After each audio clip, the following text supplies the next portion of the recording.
정부가 새해 들어 여러 가계부채 대책을 쏟아내기 시작했습니다. 아직은 관리가 가능한 수준이라는 게 정부의 판단이지만 올해부터 예상되는 부동산 경기 하락이 실제로 닥쳐온다면 상황은 완전히 달라집니다. 이대건 기자입니다. 정부가 올해 추진할 가계부채 대책의 핵심은 DSR, 즉 총체적 상환능력 심사 활용과 자영업자 대출 관리 강화입니다. 자영업자 대출에 대해서는 이제 은행이 좀 더 체계적이고 합리적으로 리스크 관리를 할 수 있도록.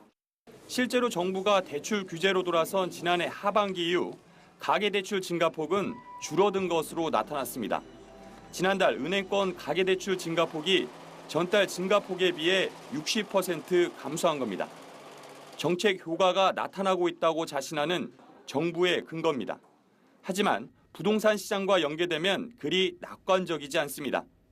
올해와 내년 입주할 전국 아파트는 78만여 가구로 2년 물량으로 치면 분당과 일산 등 1기 신도시가 조성된 1990년대 이후 최대치입니다. 이 같은 단기적인 공급 과잉은 결국 값을 떨어뜨려 빚을 안고 있는 집주인과 세입자 모두에게 큰 위험이 될 수 있습니다.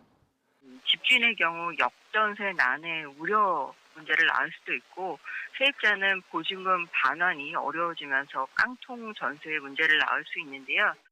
박근혜 정부가 전체적인 경기 침체 속에서 가장 손쉬운 방법인 부동산 경기 부양에 몰두하면서 이미 2, 3년 전부터 예견된 상황입니다. 정부 말만 믿고 너도 나도 빚을 내서 집을 샀는데 빚을 미처 다 갚기도 전에 부동산 가치 하락으로 오히려 빚이 늘어날 수 있는 겁니다. 가계부채만을 잡기 위한 정부 대책으로는 한계가 있다는 의미이기도 합니다. 결국 빚으로 쌓아올린 부동산 시장이 올해와 내년 한국 경제의 뇌관이 될 수 있다는 우려가 점점 현실로 다가오고 있습니다. YTN 이다운입니다.